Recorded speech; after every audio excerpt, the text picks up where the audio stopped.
a educação e o significado da vida. Quem viaja pelo mundo pode notar a extraordinária semelhança da natureza humana, seja na Índia, seja na América, na Europa ou na Austrália. Isto se verifica principalmente nos colégios e nas universidades. Estamos como que fabricando, segundo um modelo, um tipo de ser humano cujo principal interesse é procurar a segurança, tornar-se pessoa importante, ou viver deleitavelmente com o mínimo possível de reflexão. A educação convencional dificulta sobremodo o pensar independente. A padronização do homem conduz à mediocridade.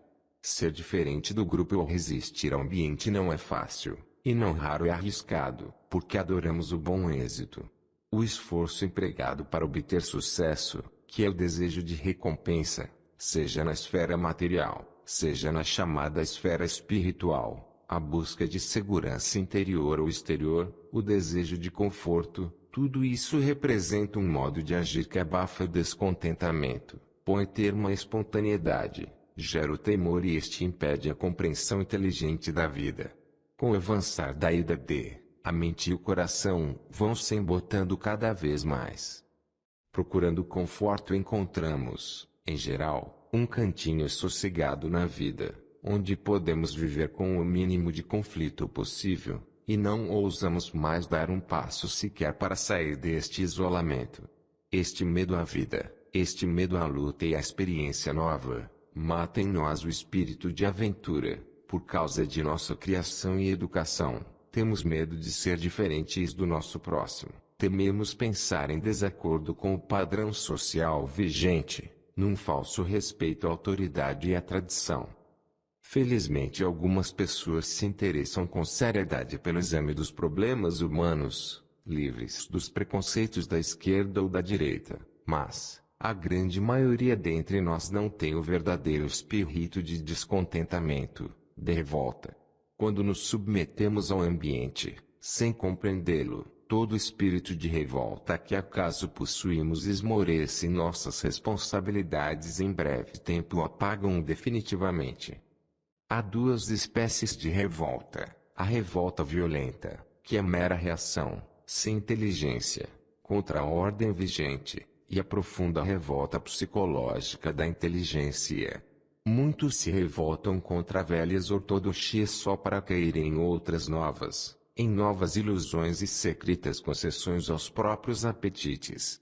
O que em geral acontece é que nos desligamos de um grupo ou conjunto de ideais e ingressamos no outro grupo, adotamos conforto, não no sentido de comodidade material, porém como efeito de confortar, dar forças e esperança. Outros ideais, criando um novo padrão de pensamento contra o qual nos revoltamos outra vez. Toda reação gera oposição, e toda reforma cria necessidade de novas reformas. Há, porém, uma revolta inteligente, que, não sendo reação, nasce com o autoconhecimento, com o percebimento do nosso próprio pensar e sentir.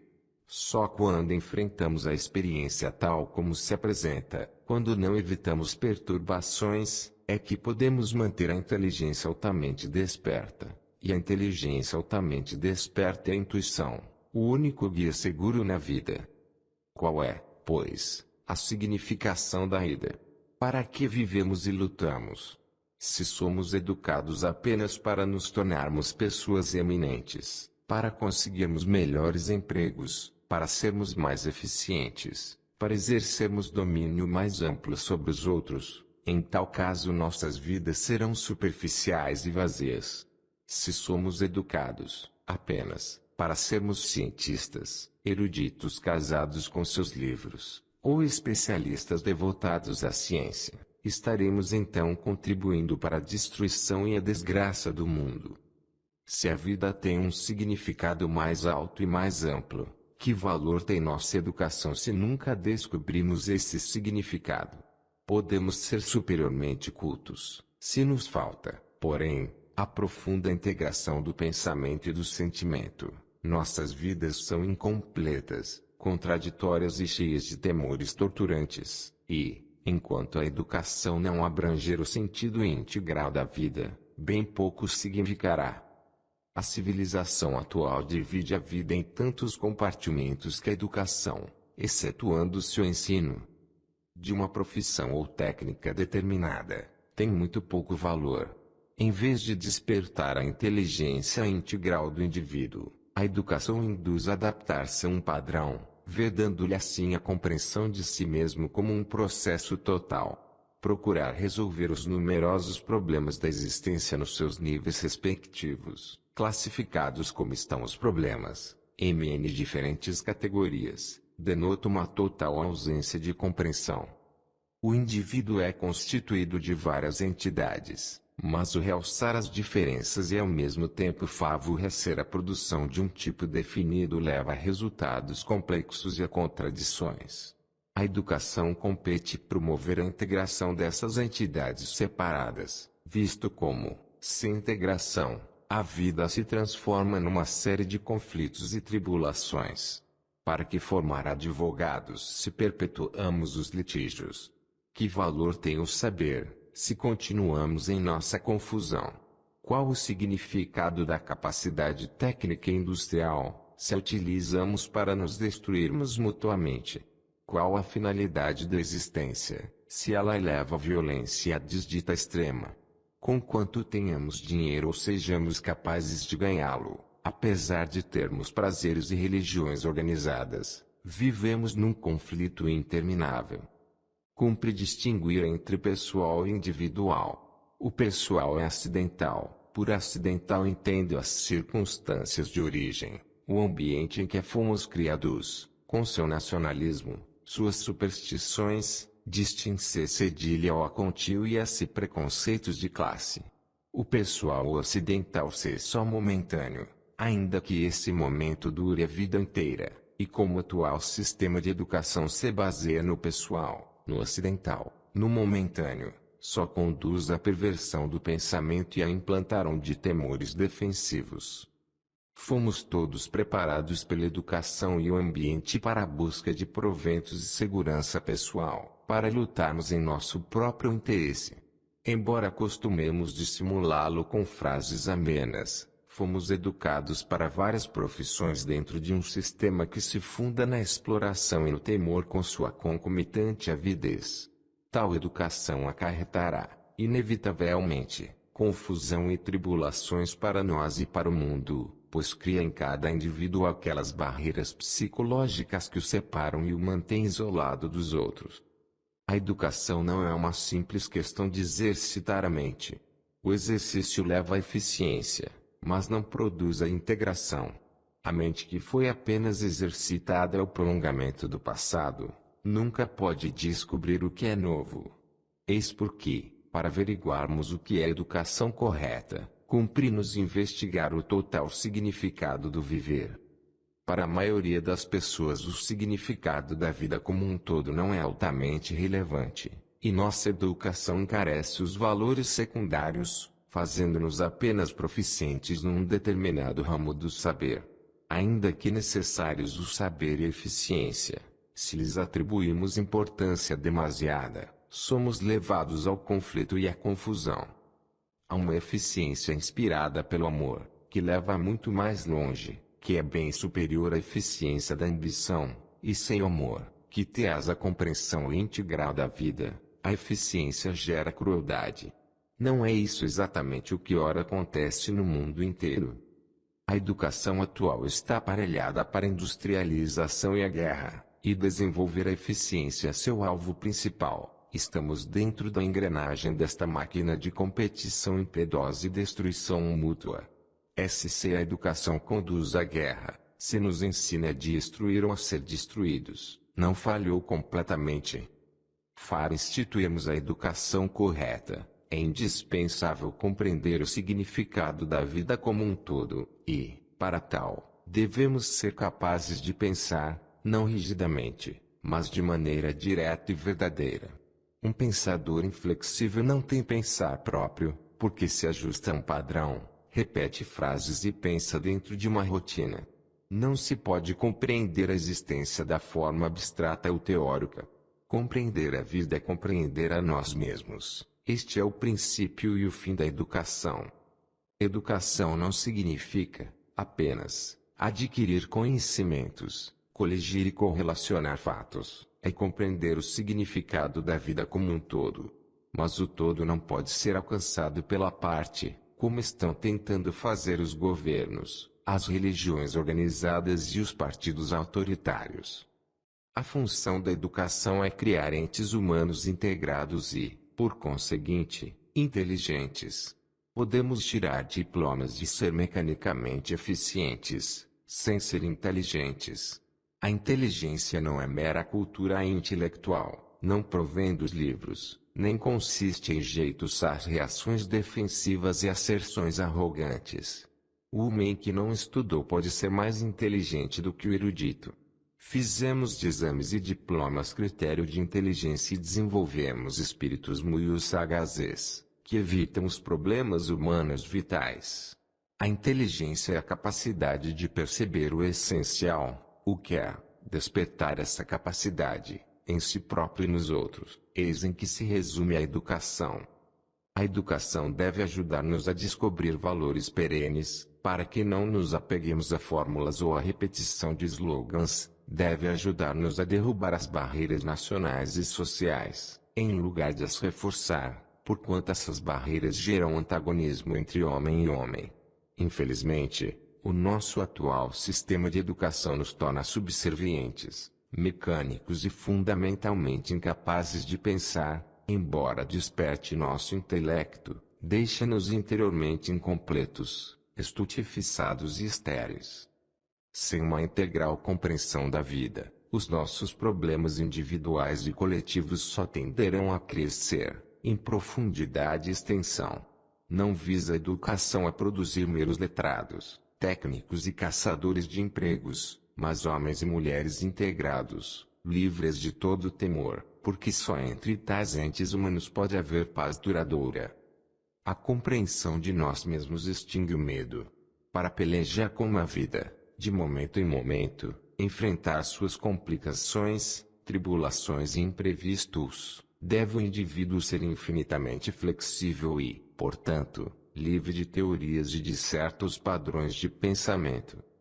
Não deve a educação estimular o indivíduo a adaptar-se à sociedade ou a manter-se negativamente em harmonia com ela, mas ajudá-lo a descobrir os valores verdadeiros, que surgem com a investigação livre de preconceitos e com o autopercebimento. Não havendo autoconhecimento, a expressão individual se transforma em arrogância, com todos os seus conflitos agressivos e ambiciosos. A educação deve despertar no indivíduo a capacidade de estar cônscio de si próprio, e não apenas deixá-lo comprazer-se na expressão individual. Que benefícios traz a instrução, se no decorrer da vida nos destruímos?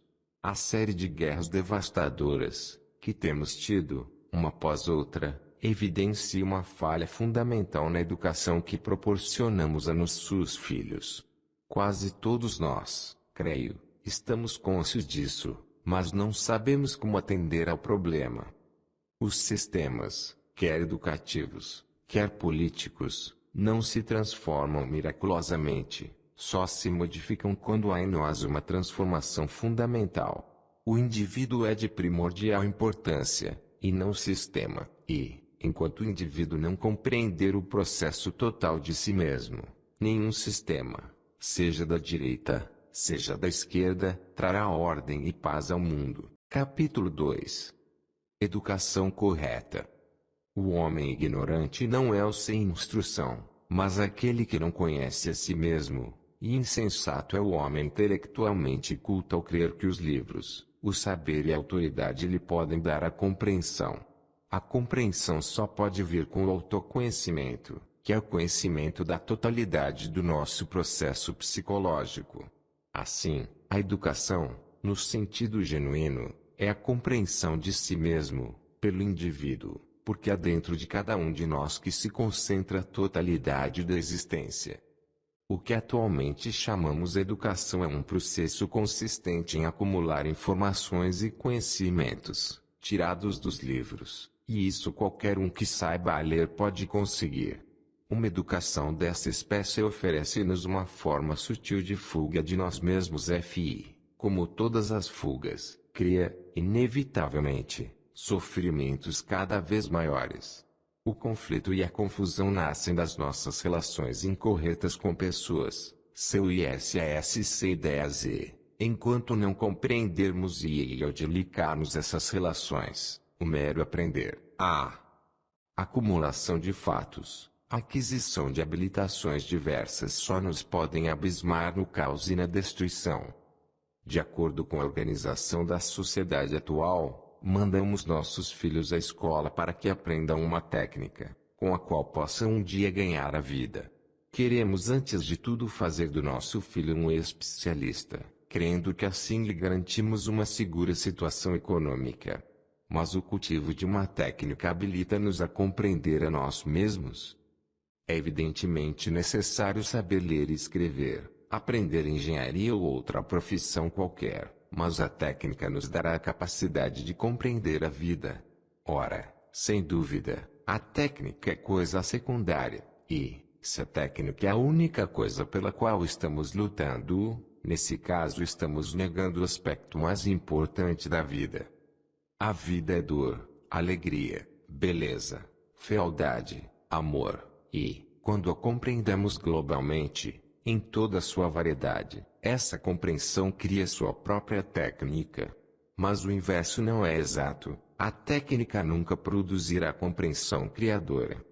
A educação moderna redundou em completo malogro, por ter exagerado a importância da técnica. Encarecendo em demasia, destruímos o homem.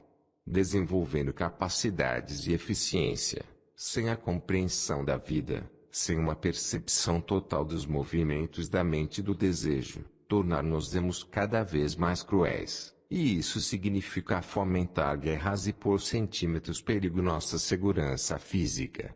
O exclusivo cultivo da técnica tem produzido cientistas, matemáticos, construtores de pontes e conquistadores do espaço. Compreenderam esses homens o processo total da vida? Pode um especialista experimentar a vida como um todo? Só se deixar de ser especialista. O progresso técnico resolve determinados problemas para certas pessoas, num dado nível, mas, ao mesmo tempo, gera problemas mais vastos e profundos. Viver num só nível, desprezando o processo global da vida, e atrair desgraças e destruição. A maior necessidade e o problema mais urgente de todo indivíduo é adquirir uma compreensão integral da vida, que o habilite a enfrentar suas contínuas e crescentes complexidades. O saber técnico, embora necessário, de modo algum resolverá as nossas premências interiores e conflitos psicológicos, e porque adquirimos saber técnico sem compreender o processo total da vida, a técnica se tornou meio de destruição. O homem que sabe dividir o átomo, mas não tem amor no coração, transforma-se num monstro. Escolhemos uma profissão de acordo com as nossas aptidões, mas seguir uma profissão libertará o medo do conflito e da confusão. Uma dada espécie de preparo técnico parece necessária, porém, depois que nos tornamos engenheiros, médicos, contadores, que acontece? A prática de uma profissão representa o preenchimento da vida. Parece que sim, para a maioria de nós. Nossas várias profissões mantêm-nos ocupados durante a maior parte da existência, mas as próprias coisas que criamos e das quais tanto nos maravilhamos causam destruições e desgraças. Nossas atitudes e valores estão fazendo das coisas e das profissões instrumentos da inveja, do ressentimento e do ódio. Sem a compreensão de nós mesmos, a mera operosidade conduz à frustração, com as suas inevitáveis fugas através de atividades maléficas de todo gênero. Técnica sem compreensão leva à inimizade e à crueldade, o que costumamos disfarçar com frases bem-soantes. De que serve encarecermos a importância da técnica e nos tornarmos entidades eficientes, se o resultado é a mútua destruição? Nosso progresso técnico é fantástico, mas só teve como resultado aumentar as possibilidades de nos destruirmos mutuamente, e em todos os países do mundo existe a fome e a miséria. Não somos entes pacíficos e felizes. Quando se atribui a função suma importância, a vida se torna estúpida e monótona, uma rotina mecânica e estéril, da qual fugimos entregando-nos a distrações de toda espécie. O acúmulo de fatos e o desenvolvimento de capacidades, a que chamamos educação, privou-nos da plenitude da vida de integração e ação. Por não compreendermos em sua inteireza o processo da vida, apegamo-nos à capacidade e à eficiência, que por essa razão assumem desmedida importância. O todo, porém, não pode ser compreendido pela parte, só pode ser compreendido por meio da ação e da experiência.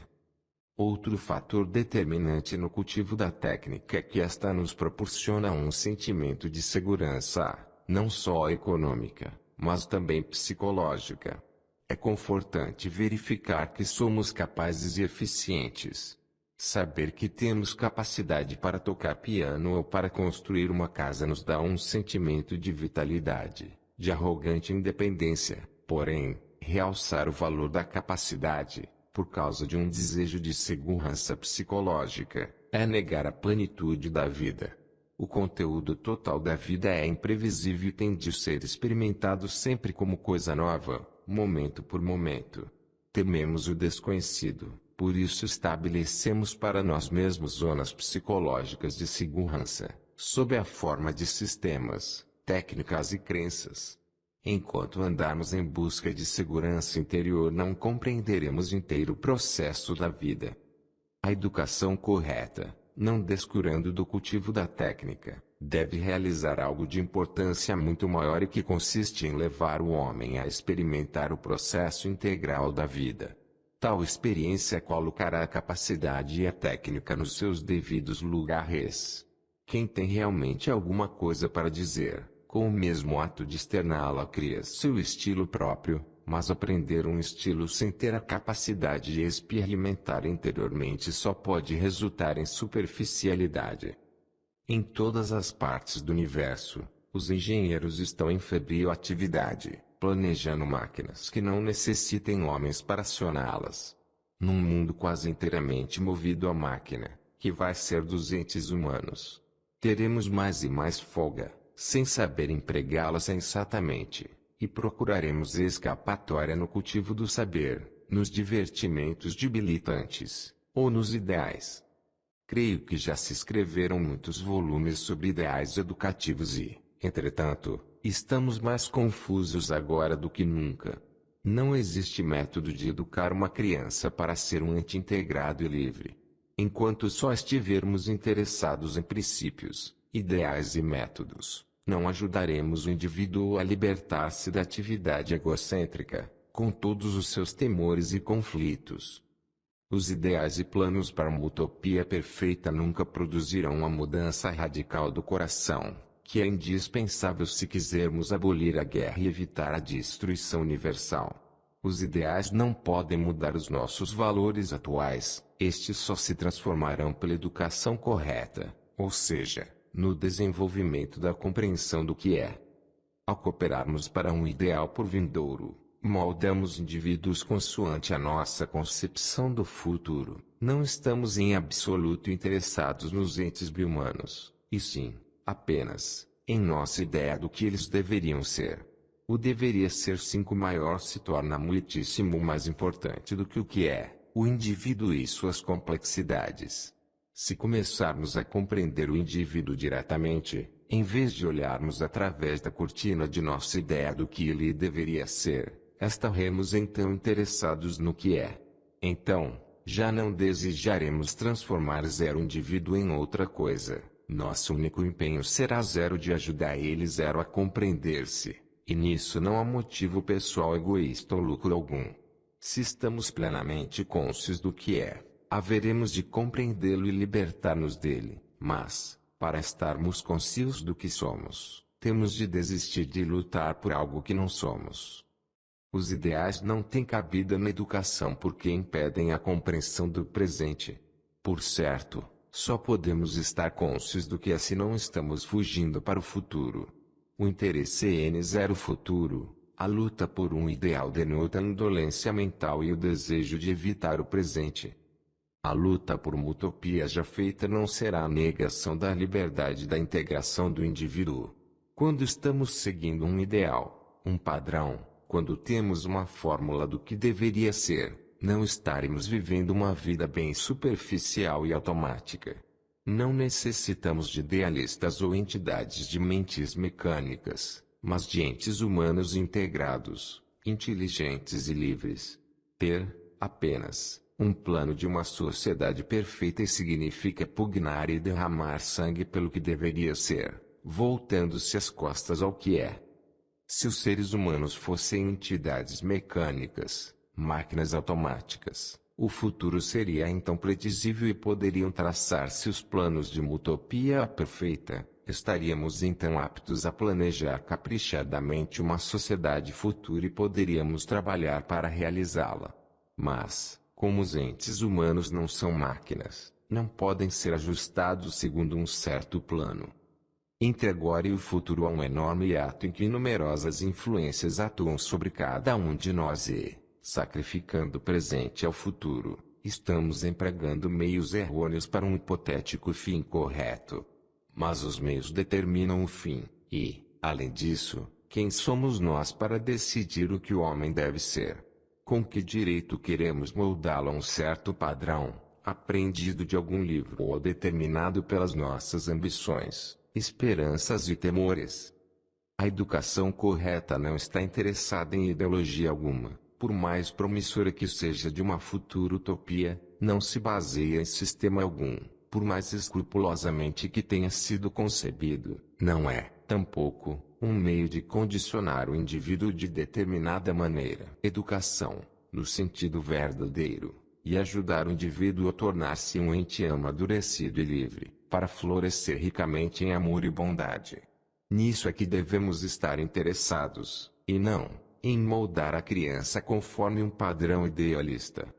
Todo método de classificar as crianças segundo seus temperamentos e aptidões põe em relevo suas diferenças, cria antagonismo, fomenta divisões na sociedade e não ajuda a produzir entes humanos integrados. Evidentemente, nenhum método ou sistema pode promover a educação correta, e a estrita aderência a determinado método denota indolência da parte do educador. Enquanto a educação se fundar em princípios rígidos, poderá produzir homens e mulheres proficientes, mas nunca formará entes humanos criadores. Só o amor pode despertar a compreensão para com outrem. Quando há amor, a comunhão instantânea com outra pessoa, no mesmo nível, ao mesmo tempo. Porque somos tão áridos, vazios e sem amor é que deixamos os governos e os sistemas se encarregarem da educação de nossos filhos e da direção de nossas vidas. Mas os governos precisam de técnicos eficientes e não de entes humanos, pois estes se tornam perigosos para os governos, assim como para as religiões organizadas. Eis porque os governos e as organizações religiosas têm tanto interesse em controlar a educação. A vida não pode ser posta em conformidade com o sistema, não podemos metê-la à força num molde, por melhor que este tenha sido concebido, e a mente que só se exercita no saber positivo é incapaz de compreender a vida na sua variedade e sutileza, nas suas profundezas e culminâncias. Quando educamos nossos filhos de acordo com um sistema de pensamento ou uma determinada disciplina, quando os ensinamos a pensar especializadamente, impedimos que eles se tornem homens e mulheres integrados, e por isso são incapazes de pensar inteligentemente, isto é, de encarar a vida de modo global. A mais alta função da educação consiste em produzir um indivíduo integrado, capaz de entrar em relação com a vida como um todo. O idealista, tal como o especialista, não está interessado no todo, mas apenas na parte. Não poderá haver integração enquanto estivermos interessados em algum padrão ideal de ação, e a maioria dos preceptores, que se mostram idealistas, repudiaram o amor. Seu espírito é árido e coração insensível. Para estudarmos uma criança devemos estar muito atentos, vigilantes, bem conscientes dos nossos próprios pensamentos e sentimentos, e isso requer muito mais inteligência e afeição do que o estimulá-la a seguir um ideal. Outra finalidade da educação é a de criar novos valores. Inculcar, simplesmente, na mente da criança os valores prevalecentes, fazê-la ajustar-se a ideais, é condicioná-la, sem despertar-lhe a inteligência. A educação está estreitamente ligada à presente crise mundial, e o educador que percebe as causas deste caos universal deve perguntar a si mesmo como despertar a inteligência do estudante e contribuir, deste modo, para que a geração futura não produza novos conflitos e desastres.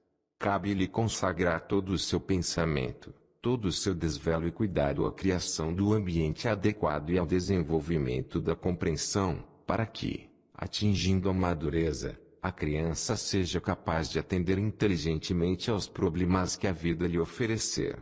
Mas, para fazê-lo, precisa o educador compreender a si mesmo, em vez de confiar em ideologias, sistemas e crenças.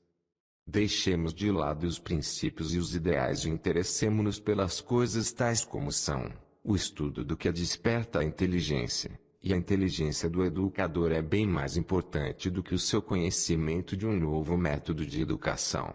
Ao seguirmos um método, ainda que tal método haja sido elaborado por pessoa sensata e inteligente, ele assume tanta relevância que as crianças são consideradas importantes apenas quando a ele se ajustam.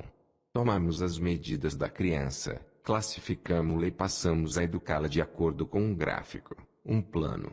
Esse processo de educação pode convir muito ao preceptor, mas nem a prática de um sistema nem a tirania da opinião e do saber produzirão um ser humano integrado. A educação correta consiste em compreender a criança tal como é, sem lhe impor nenhum ideal relativo ao que pensamos que ele deveria ser. Enquadrá-la em um ideal é induzi-la a adaptar-se, o que gera temor e suscita na criança um conflito constante entre o que ela é e o que deveria ser. E todos os conflitos interiores têm suas manifestações exteriores na sociedade. Os ideais constituem verdadeiro obstáculo a com acento circunflexo nossa compreensão da criança e a compreensão de si própria, pela criança.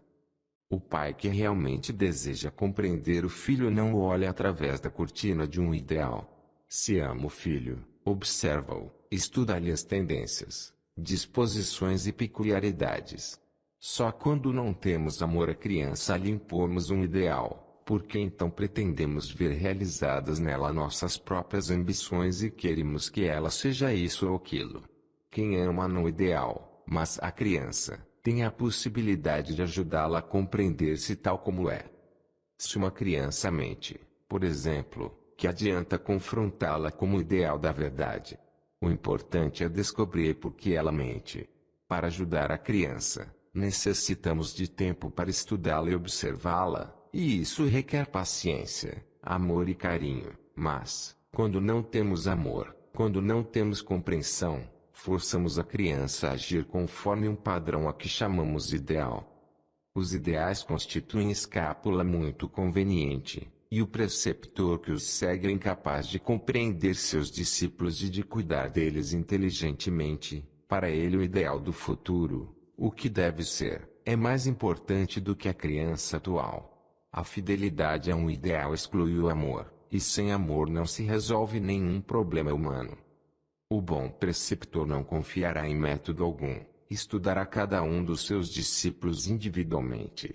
Nas relações que mantemos com as crianças e os adolescentes, não devemos encará-los como máquinas, passíveis de endireitar num instante, mas como seres vivos, impressionáveis, volúveis, sensíveis, medrosos, afetivos, e no trato com eles necessitamos de muita compreensão, da força da paciência e do amor. Quando carecemos dessas qualidades, recorremos a remédios prontos e fáceis, esperando resultados automáticos e maravilhosos. Quando somos desatentos, mecânicos em nossas atitudes e ações, eximimos-nos de todo e qualquer mistério que nos pareça incômodo e que não possamos executar automaticamente. Esta é uma das principais dificuldades na educação.